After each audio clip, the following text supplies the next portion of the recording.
새로운 정부가 시작된 지 100일이 되었습니다. 그래서 어떤 사람들은 벌써 100일이 지났어 라고 말하는 국민들도 있습니다. 그리고 어떤 국민들은 이제 겨우 100일이 지났어 라고 말하기도 합니다. 그런데 다행인 것은 한국은 5년마다 대통령 선거를 하게 되어 있습니다.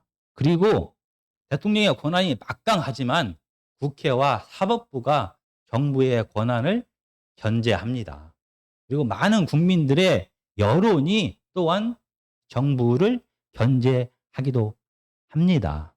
그런데 오늘 본문의 배경이 되고 있는 고대는 조금 다릅니다. 고대는 왕이 되면은 특별한 일이 없으면 죽을 때까지 그는 막강한 권력을 행사하게 됩니다. 그래서 어쩌면은 누가 왕이 되는지는 지금보다 고대에 더 중요했을 것이라고 생각합니다. 오늘 하나님의 말씀 사무엘상 16장에서는 고대 이스라엘 왕조에서 가장 위대하다라고 평가를 받는 왕이 하나님의 선택을 받는 장면을 기록하고 있습니다. 우리가 함께 살펴보겠습니다. 사무엘상 16장 1절을 제가 먼저 읽겠습니다. 여호와께서 사무엘에게 이르시되 내가 이미 사울을 버려 이스라엘 왕이 되지 못하게 하였거늘 내가 그를 위하여 언제까지 슬퍼하겠느냐. 너는 뿔에 기름을 채워 가지고 가라. 내가 너를 베들레헴 사람 이새에게로 보내리니 이는 내가 그의 아들 중에서 한 왕을 보았느니라 하시는지라. 오늘 본문에서 살아계신 하나님께서 선지자 사무엘에게 나타나셔서 말씀하십니다. 이제 내가 사울 왕을 버렸기 때문에 사울 왕을 위하여 너무 슬퍼하지 말고 이제 새로운 왕을 뽑을 준비를 하라라고 명령하셨습니다. 그리고 뿔에 기름을 채워서 베들레헴으로 가서 이새의 아들 중에서 한 명을 택하여 기름 부으라라고 말씀하십니다. 베들레헴은 사무엘이 살고 있는 라마에서 남서쪽으로 16km 정도 떨어진 조그마한 마을입니다. 그리고 이새는 우리가 지난번 설교에서 배웠던 것처럼 룻기서에 나옵니다. 룻기서 4장 17절입니다. 제가 읽겠습니다. 그의 이웃 여인들이 그에게 이름을 지어주되 나오미에게 아들이 태어났다 하여 그의 이름을 오벳이라 하였으니 그는 다윗의 아버지인 이새의 아버지였더라. 바로 보아스와 모압 여인 룻이 결혼하여 오벳이 태어났습니다. 그리고 오벳의 아들이 바로 오늘 본문에 나오는 이새입니다.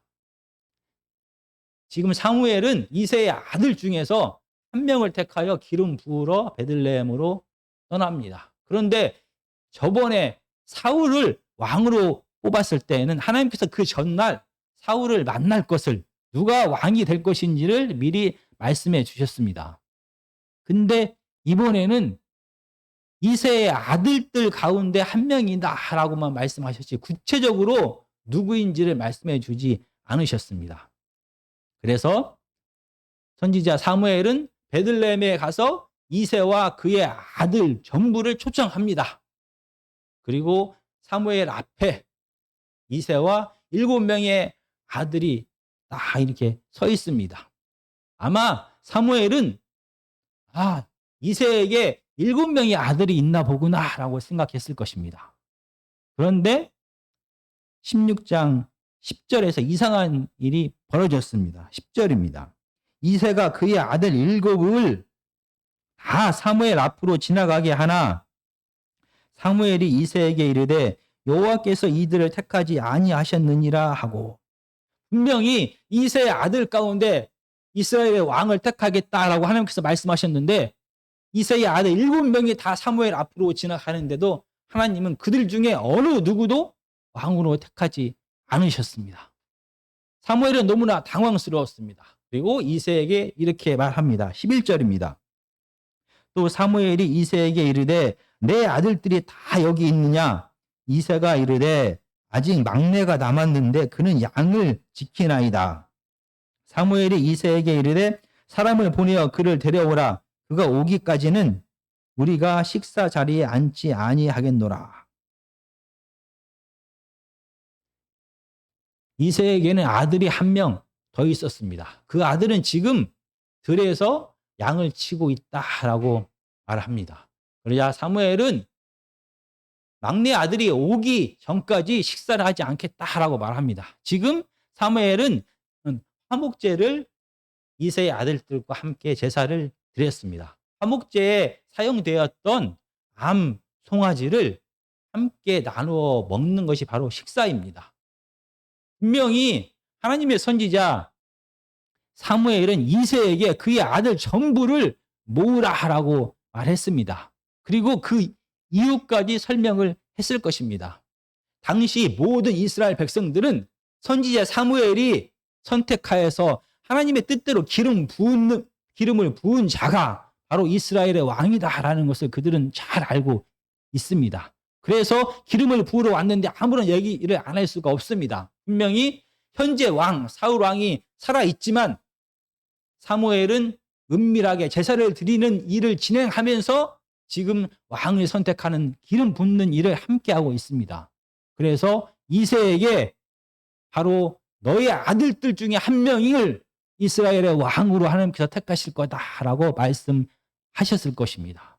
그런데 왜 이새는 사무엘의 명령과 추청에도 불구하고 그의 아들을 다 모으지 아니하고 막내 아들은 남겨두었을까요? 혹시 이새의 집이 너무 가난하여 지금 양을 쳐야 되는데 양을 일꾼한테 맡길 수가 없어서 막내라도 반드시 양을 지켜야 할 정도로 이새의 집이 가난합니까? 그렇지 않습니다. 이새의 아버지는 오벳입니다. 오벳은 보아스의 유일한 상속자로서 아버지인 보아스를 통하여 어마어마한 재산을 다 물려받았습니다. 그리고 오벳의 어머니가 이방 여인 룻입니다.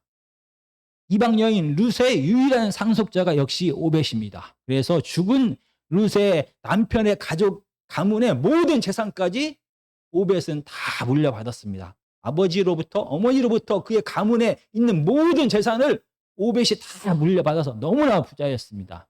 그래서 그의 아들인 이새도 분명히 충분히 부자였을 것입니다. 그런데 왜 막내 아들을 이 왕을 뽑는 자리에 초대하지 않았을까요? 어쩌면은 이 사무엘상 17장 28절에 있는 형의 말처럼 그의 아버지도 생각했을지 모릅니다. 17장 28절입니다.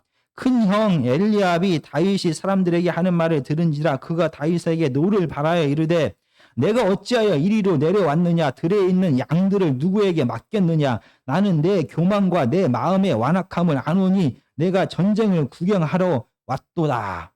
지금 큰 형 엘리압이 다윗에 대하여 이렇게 평가합니다. 그는 자기에게 맡겨진 양치는 일조차 성실하게 행하지 아니한 한심한 사람이고 전쟁을 농담처럼 여기는 무식한 사람이다.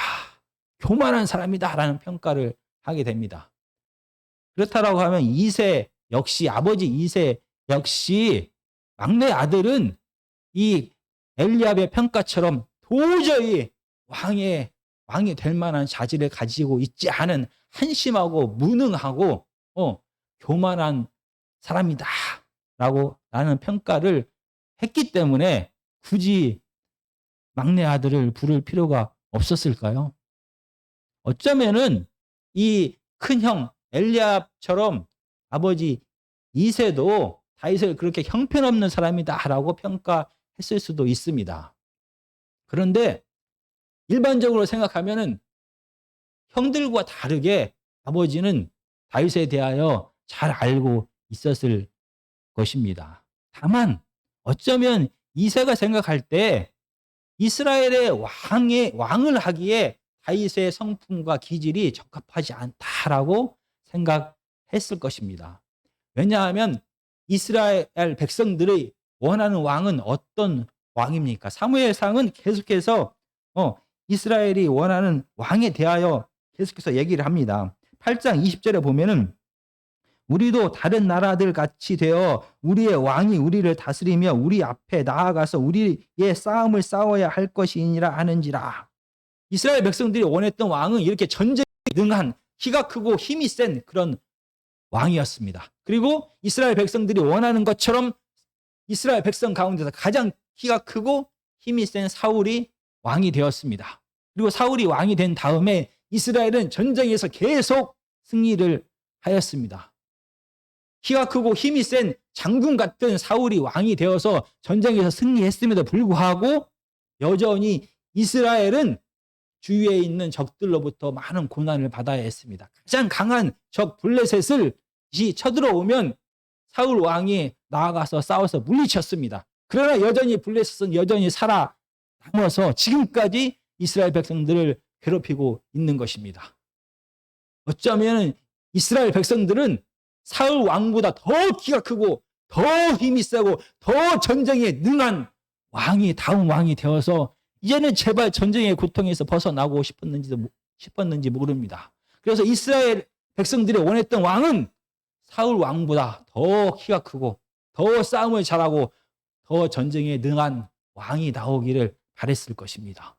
어쩌면 이새도 사무엘이 내가 너희 아들 가운데서 한 명을 왕으로 세우게 될 것이다 라는 하나님의 명령을 전했을 때 이스라엘 백성들처럼 그렇다면 새로운 왕 역시 사울 왕보다 더 키가 크고 더 튼튼하고 더 싸움에 능한 자가 다음 왕이 될 것이다 라고 생각했을 것입니다. 그런데 다윗을 바라봤을 때 다윗은 그런 강하고 쟁취하고 권력을 가지고 전쟁에 능한 그런 모습이 안 보입니다. 다윗은 어떤 사람인지 우리가 16장 12절과 18절을 한번 보시겠습니다. 12절에 보면 그의 빛이 붉고 눈이 빼어나고 얼굴이 아름답더라. 18절입니다. 소년 중 한 사람이 대답하여 이르되 내가 베들레헴 사람 이새의 아들을 본즉 수금을 탈 줄 알고 용기와 무용과 구변이 있는 자라. 이 막내 아들은 잘생겼습니다. 근데 물론 용기가 있습니다. 그런데 그는 시를 사랑하고 음악을 사랑하고 자연을 좋아하는 그런 청년이었습니다. 도저히 전쟁에 능한 사울보다 더 큰 키와 힘을 가진 왕의 모습과는 멀어 보였습니다. 더군다나 다윗의 이때 나이는 만으로 14살이나 15살 정도가 되었을 것입니다. 아마 이스라엘 백성들은 다 알고 있습니다. 사무엘이 사울에게 기름을 부었을 때가 40살입니다. 그리고 바로 그는 이스라엘의 왕이 되었습니다. 기름 부음 받은 그 아들이 왕이 되기에는 이 다윗은 나이가 너무나 어립니다. 그리고 그가 가지고 있는 기질과 성품은 시를 사랑하고 음악을 사랑하고 자연과 함께 어울리는 정말로 깨끗한 청년입니다. 왕에게 가장 적합하지 않다라고 어쩌면은 아버지는 생각을 하여 이새를 부르지 않았는지도 모릅니다. 그런데 이 아버지 이새가 막내 아들을 부르지 않았을 뿐만이 아니라 이새만 그렇게 생각했던 것이 아닙니다. 하나님의 선지자, 하나님과 함께하는 사무엘 역시 같은 생각을 가지고 있습니다. 16장 6절입니다. 그들이 오매 사무엘이 엘리압을 보고 마음에 이르기를 여호와의 기름 부으실 자가 과연 주님 앞에 있도다 하였더니 여호와께서 사무엘에게 이르시되 그의 용모와 키를 보지 말라. 사무엘이 보기에 엘리압은 사울처럼 키가 크고 잘생기고 전쟁에 능한 그런 장수 같은 청년이었습니다. 사무엘이 생각하기에도 사울의 다음 왕 역시 전쟁을 잘하는 힘과 능력을 가진 사람이 필요하다라고 생각했나 봅니다. 그래서 엘리압을 보고 역시 하나님께서 택하신 자가 맞구나라고 생각을 하게 됩니다. 거기에 엘리압은 하나님의 특별한 선택을 받은 장자입니다. 당시 고대 근동의 배경 속에서 첫 번째 아들 장자는 특별하게 선택을 받은 자로서 아버지의 재산을 다른 형제보다 2배나 더 받게 됩니다. 그리고 그의 가문을, 아버지의 가문을 그가 다스리는 권한을 그가 갖게 되는 것입니다. 엘리압은 바로 이런 장자입니다. 하나님 앞에 선택을 받은 첫 번째 아들입니다. 거기에 이미 엘리압은 사울의 군대에서 군인으로서 이미 역할을 하고 있는 자입니다. 전쟁에 능한 이스라엘의 왕을 찾는데 그는 이미 전쟁의 경험을 갖고 있는 자입니다. 사람이 보기에 그는 키가 크고 튼튼하고 첫째 아들이고 거기에 전쟁의 경험까지 갖고 있습니다.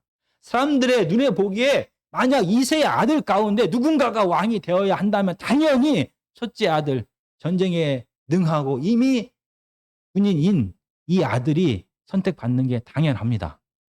그런데 하나님의 기준은 사람의 기준과 달랐습니다. 16장 11절과 12절과 13절입니다.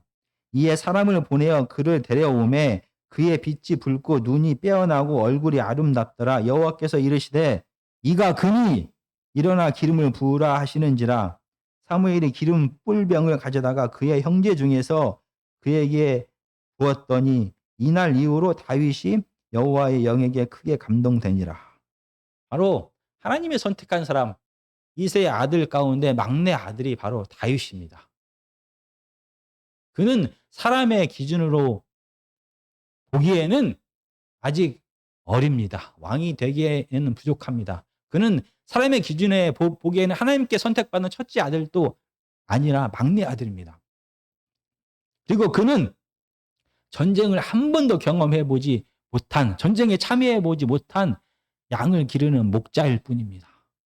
그런데 하나님께서는 그의 많은 형들을 다 물리치고 사람 보기에 가장 왕이 안 될 것 같은 자를 택하여 그에게 기름을 부으셨습니다. 왜냐하면 하나님의 기준은 사람의 기준과 달랐기 때문입니다. 하나님의 기준은 도대체 왕을 세우는 하나님의 기준은 무엇입니까? 16장 7절입니다. 내가 보는 것은 사람과 같지 아니하니 사람은 외모를 보거니와 나 여호와는 중심을 보느니라 하시더라. 사람들은 겉으로 드러나는 조건들을 보게 됩니다. 그의 나이와 그의 성별과 그의 지위와 그의 키와 그의 재물과 그의 출생 순서를 봅니다. 그러나 하나님은 이 모든 것을 보지 아니하고 사람의 중심을 보신다라고 말합니다. 이 중심은 마음입니다. 고대 근동에서 마음은 생각과 감정과 의지가 머무는 곳이 바로 마음입니다. 사람들은 겉으로 드러나는 키와 그의 지위와 그의 재물과 그의 출생과 그의 성별과 그의 재물을 보지만 하나님은 그의 생각과 그의 감정과 그가 어떠한 일을 하려고 하는지 그의 의지를 보신다라고 말합니다. 그러면 엘리압 첫 번째 형인 엘리압은 왜 선택을 받지 못한 것입니까? 사무엘상 16장은 그의 형들이 왜 선택받지 못했는지에 대하여 얘기하고 있지 않습니다. 그렇다라고 하면 엘리압의 마음과 다윗의 마음이 분명 달랐다라는 것입니다. 그럼 엘리압의 마음이 어떠했는지를 우리가 성경에 기록되어 있지 않지만 어떻게 추측할 수가 있습니까? 여기 7장에 보면은 내가 이미 그를 버렸다라고 하나님은 말합니다. 이 버렸다라는 이 동사는 사무엘상에서 계속해서 반복적으로 나옵니다. 이스라엘 백성들이 그들의 탐욕과 이익을 위하여 하나님을 버렸다라 할 때 이 버렸다라는 동사를 쓰고 있습니다. 사울 왕이 자기의 탐욕과 자기의 이익과 자기의 권세를 위하여 하나님을 이용하고 하나님의 말씀에 순종하지 아니하고 하나님을 버렸다라고 할 때 15장에서도 역시 이 단어를 사용합니다. 하나님을 버린 이스라엘 백성, 하나님을 버린 이 사울 왕처럼 어쩌면 엘리압은 직접적으로 표현되어 있지 않지만 사울 왕처럼 이미 자기의 이익과 탐욕과 권세를 위하여 하나님을 이용하고 하나님의 말씀에 온전히 순종하지 아니했다라는 것을 이 하나님께서 버렸다라는 말을 통하여 간접적으로 보여주는 것입니다. 그러면 선택받은 이 다윗은 어떠한 마음을 가진 사람입니까? 다윗에 대한 정보도 역시 사무엘상 16장에 정확하게 기록되어 있지 않습니다. 단지 우리는 추측을 할 따름입니다. 우리가 사무엘상 13장 14절에 4절을 제가 읽겠습니다. 사무엘상 13장 14절입니다. 지금은 왕의 나라가 길지 못할 것이라 여호와께서 왕에게 명령하신 바를 왕이 지키지 아니하였으므로 여호와께서 그의 마음에 맞는 사람을 구하여 여호와께서 그를 그의 백성의 지도자로 삼으셨느니라 하고, 사무엘이 사울 왕에게 하는 말입니다. 하나님을 이용하고 하나님의 말씀에 온전히 순종하지 않는 사울 왕을 버리면서 하나님께서 이렇게 말씀하십니다. 하나님의 마음에 맞는 사람을 구하여 그를 왕 삼겠다라고 말합니다. 여기서 구하다라는 말은 찾다라는 그런 뜻입니다. 근데 이 동사의 시제가 히브리어 문법에서 피엘이라는 그런 형태로 쓰였습니다. 이 피엘은 강조하는 것입니다. 하나님께서 하나님의 말씀에 온전히 순종하지 아니한 사울을 버리고 하나님께서 반드시 찾고 또 찾아서 하나님의 마음에 합한 자, 하나님의 마음과 같은 자, 하나님의 마음에 적합한 자를 찾아내겠다라는 강조의 뜻을 드러냈습니다. 그래서 실질적으로 사울을 버리면서 살아계신 하나님께서는 온 이스라엘을 백성들을 찾고 또 찾았습니다. 그들의 마음을 들여다보고 계속 들여다보았습니다. 그들의 마음이 하나님과 같은 자, 하나님의 마음에 적합한 자를 찾고 계속 찾아다녔습니다. 그리고 마침내 16장 1절은 저에게 이렇게 말합니다. 베들레헴 사람 이새에게로 보내리니 이는 내가 그의 아들 중에서 한 왕을 보았느니라. 이 보았다라는 동사 시제는 완료형으로 쓰였습니다. 그래서 하나님께서는 찾고 찾다가 한 사람을 발견하게 됩니다. 그리고 한 번만 본 게 아니라 과거에서부터 지금까지 계속해서 쭉 그의 마음을 들여다보고 있었다는 것입니다. 그의 생각이 어떠한지, 그의 감정이 어떠한지, 그가 어떤 의도를 가지고 살아가는지를 보고 또 보고 계속 보았습니다. 그리고 마침내 다윗을 선택하셨습니다. 다윗의 마음이 하나님을 향하여 어떠했는지 사무엘상 16장은 구체적으로 나오지 않습니다. 단지 하나님의 마음에 합한 자였다, 하나님의 마음과 같은 자였다라고 기록하고 있습니다. 그런데 성경은 500여 년 전에 이미 모세를 통하여 이스라엘의 왕은 이러한 자가 왕이 되어야 된다라고 하나님께서 기준을 말씀하셨습니다. 신명기 17장 14절에서 20절까지입니다. 구약성경 288페이지입니다. 신명기 17장 14절에서 20절까지 길지만 제가 천천히 읽겠습니다.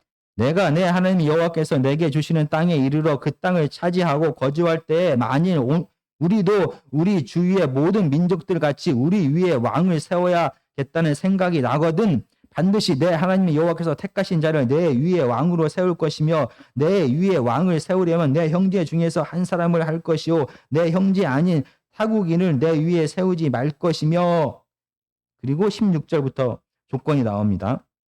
그는 병마를 많이 두지 말 것이요 병마를 많이 얻으려고 그 백성을 애굽으로 돌아가게 하지 말 것이니 이는 여호와께서 너희에게 이르기를 너희가 이 후에는 그 길로 다시 돌아가지 말 것이라 하였음이며 그에게 아내를 많이 두어 그의 마음이 미혹되게 하지 말 것이며 자기를 위하여 은금을 많이 쌓지 말 것이니라. 그가 왕위에 오르거든 이 율법서의 등사본을 레위 사람 제사장 앞에서 책에 기록하여 평생에 자기 옆에 두고 읽어 그의 하나님 여호와 경외하기를 배우며 이 율법의 모든 말과 이 규례를 지켜 행할 것이라. 그리하면 그의 마음이 그 형제 위에 교만하지 아니하고 이 명령에서 떠나 좌로나 우로나 치우치지 아니하리니 이스라엘 중에서 그와 그의 자손이 왕위에 있는 날이 장구하리라. 지금 신명기 17장에서는 간단하게 말합니다. 이스라엘의 왕은 힘과 쾌락을 추구하지 말라라고 하나님이 경고를 하십니다. 대신 그 마음에 힘과 쾌락을 추구하는 마음 대신에 하나님을 마음에 두라라고 말합니다. 그리고 하나님을 경외하라라고 말합니다. 이 하나님을 경외한다라는 이 경외라는 말은 하나님을 두려워한다라는 뜻입니다. 그런데 하나님을 무서워하고 벌벌 떠는 것만 포함된 뜻이 아니라 이 경외라는 말은 하나님을 두려워하지만 하나님을 사랑한다라는 말이 포함되어 있습니다. 하나님을 더 깊이 있게 알게 되면 알게 될수록 창조주 하나님 앞에 사람은 무서워서 두려워 떨 수밖에 없습니다. 하나님을 더 깊이 있게 알면 알수록 그 끝없는 하나님의 사랑 때문에 하나님의 사람들은 감사하며 살 수밖에 없게 됩니다. 이렇게 하나님을 경외하는 자, 하나님을 두려워하지만 하나님을 생명처럼 사랑하는 자는 하나님의 율법을, 하나님의 뜻에 온전히 순종하게 하면서 살아갑니다. 하나님의 뜻이 무엇입니까? 하나님의 뜻은 성경에 기록된 율법을 통하여 드러난 하나님의 뜻은 하나님을 생명처럼 사랑하라. 그리고 내 이웃을 내 몸처럼 사랑하라라는 것이 하나님의 뜻입니다. 그래서 하나님을 두려워하고 하나님을 인정하고 하나님만을 의지하고 하나님을 인정하는 자는 하나님의 뜻에 온전히 순종하게 됩니다. 그래서 하나님처럼 그의 백성을 하나님의 마음으로 사랑하며 섬기게 되는 것입니다. 그에게 아무리 큰 재물과 권력이 주어지더라도 백성 위에 군림하지 아니하고 백성을 사랑하고 섬기고 하나님께서 그의 백성을 아끼고 섬기는 것처럼 그들을 위하여 모든 것을 하나님께 주신 모든 것을 나누며 공급하고 생명을 다해 그들의 안정을 지키는 자가 바로 이스라엘의 왕인 것입니다. 구체적으로 다윗이 이러한 마음을 가졌는지 성경은 기록하고 있지 않습니다. 그런데 분명히 우리는 알 수가 있습니다. 하나님의 마음에 합한 자, 하나님 마음과 같은 자, 하나님과 같은 생각을 하고 하나님과 같은 감정을 가지고 하나님이 하시는 일을 지금까지 노력하면서 하고 살았다라는 것이 다윗에 대한 평가입니다. 그는 어리고 부족하고 보잘것없는 목동이었으나 하나님이 누구인지를 잘 알았습니다. 하나님을 무시하지 않고 하나님을 온전히 존중하고 두려워했습니다. 그러나 하나님을 온전히 사랑하여서 하나님의 뜻대로 이 다윗에게 주어진 삶을 성실하게 감사하며 최선을 다하면서 살아갔습니다. 사람들 보기에 그는 어립니다. 사람들 보기에 그는 선택받은 장자도 아닙니다. 사람들 보기에 그는 장수가 될 만한 경험도 없고 이 당시 14살, 15살인 다윗은 사울과 엘리야, 큰형처럼 이렇게 키도 크지 못했습니다. 그러나 하나님은 이런 사람들이 보고 있는 외모를 본 것이 아니라 조건을 본 것이 아니라 그의 출생 순서를 보고 그의 키를 보고 그의 힘을 보고 그의 지위를 보고 그의 재물을 본 것이 아니라 그가 하나님에 대하여 어떻게 생각하는지를 보았습니다. 그는 하나님과 같은 마음을 가진 사람입니다. 하나님처럼 그는 주위에 있는 사람들을 불쌍히 여기고 생각하고 돌보는 사람이었습니다. 그래서 그는 부족하지만 하나님께서 자기에게 맡기신 일 가운데서 최선을 다하면서 감사하면서 하나님의 뜻을 행했던 자였습니다. 마침내 하나님은 다윗의 조건을 보지 아니하고 그의 중심을 보고 그의 생각을 보고 그의 마음을 보고 그의 의도를 보고 그의 삶을 보시고 그를 선택하셨습니다. 그리고 16장 13절에 보면은 사무엘이 기름 뿔병을 가져다가 그의 형제 중에서 그에게 부었더니 이날 이후로 다윗이 여호와의 영에게 크게 감동되니라. 드디어 그를 왕으로 기름 부으셨습니다. 그리고 하나님의 영이 이 다윗과 그 이후로 계속 함께 있었다라고 성경은 말합니다. 특별한 목적을 위하여 이 구약의 시대에는 하나님의 영이 임하여 그로 하여금 능력을 주어서 그 사명을 감당하게 했습니다. 사울 왕도 특별한 시기에 하나님의 영이 임하여 그는 하나님께서 원하시는 사명을 감당했습니다. 그런데 이상하게 다윗은 그 이후로도 하나님의 영이 그와 함께 했다라고 기록합니다. 왜냐하면 다윗은 하나님이 거하시기에 좋은 사람이었습니다. 하나님을 사랑하고 하나님을 두려워하고 하나님의 뜻대로 행하고 온전히 하나님을 순종하려고 하는 다윗의 마음 가운데 하나님의 영이 살기에 너무나 좋았습니다. 적합했습니다. 왜냐하면 다윗의 마음은 하나님처럼 생각하고 하나님처럼 감정을 느끼고 하나님이 원하는 것을 하려고 했기 때문입니다. 하나님과 마음이 하나가 된 다윗의 삶 속에 하나님께서는 그와 늘 같이 하셨습니다. 그리고 마침내 기름 부은 다음에 15년, 16년의 세월이 지난 후에 그는 유다의 왕이 됩니다. 그리고 7년 반의 시간이 더 지난 다음에 이스라엘의 왕으로 드디어 등극하게 됩니다. 이 긴 시간 동안 기름 부음을 받은 자, 택함을 받은 이 다윗에게 가장 큰 축복은 하나님의 영이 그와 함께 했다는 것입니다. 기름을 부음을 받고 실제로 왕이 되는 이 긴 시간 동안에 그에게는 영광의 시간보다는 고난의 시간이 더 많았습니다. 그럼에도 불구하고 하나님은 다윗과 함께 하시면서 그를 왕으로 다듬어 가셨습니다. 그리고 하나님의 때가 되었을 때 그는 이스라엘의 왕이 되었던 것입니다. 오늘 하나님의 말씀은 사람의 기준과 하나님의 기준이 얼마나 다른지에 대하여 분명히 말합니다. 사람은 겉으로 보이는 조건을 바라보게 됩니다. 그가 얼마나 키가 큰지, 얼마나 그가 능력이 있는지, 그가 얼마나 많은 재산을 가졌는지, 그가 남자인지, 그가 여자인지, 그가 성별이 무엇인지, 그가 출생 연도가 어떻게 되는지. 그런데 하나님은 다릅니다. 하나님은 그 사람의 조건을 보지 아니하고 그의 마음을 보십니다. 그가 어떤 생각을 가지고 있는지, 그가 어떤 마음으로 어떻게 그에게 주어진 일을 하면서 살아가는지를 보게 됩니다. 사람의 보기에 왕의 자격이 전혀 없어 보이는 이 다윗 왕을 하나님께서 택하셨습니다. 왜냐하면 다윗은 하나님을 하나님으로 인정하는, 경외하는 자였습니다. 하나님을 두려워하는 자였습니다. 그래서 하나님의 말씀에 온전히 순종하는 자였습니다. 그는 하나님을 사랑하는 자였습니다. 그래서 하나님의 뜻대로 삶을 살아가는 자였습니다. 그래서 하나님의 마음으로 주위에 있는 이웃들을 하나님께서 맡기신 온 이스라엘 백성을 하나님께서 그들을 섬기고 돌보는 것처럼 그렇게 돌보고 그들을 위하여 온 삶을 바쳤던 자가 바로 다윗입니다. 하나님은 사람들이 보지 못하는 다윗의 마음을 보고 그의 가능성을 보고 그에게 기름을 부어 그를 왕으로 다듬어 가셨습니다.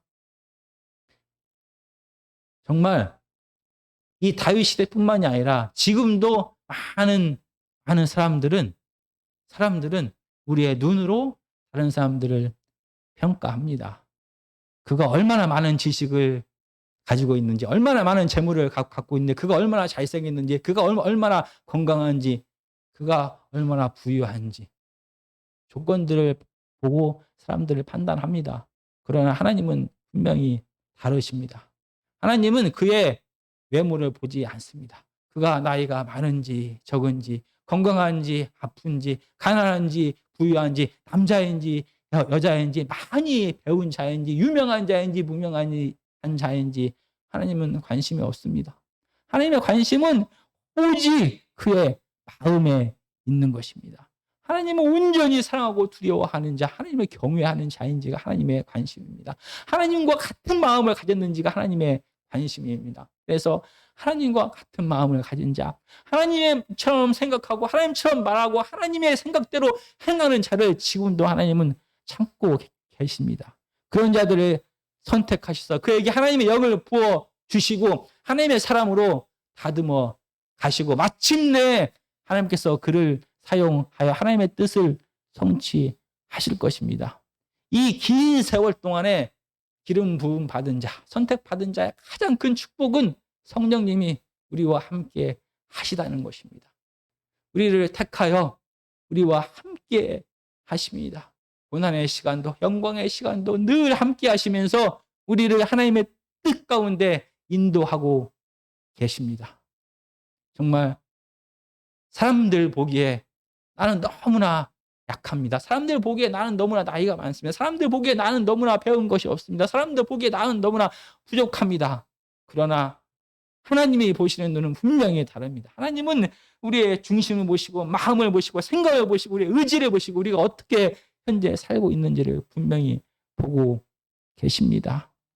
그 하나님을 찾고 찾으면서 하나님 앞에 쓰임받는, 그래서 다윗처럼 하나님을 사랑하고 주위에 있는 많은 사람들을 사랑하면서 살아가는 저와 여러분이 되기를 간절히 기도드립니다.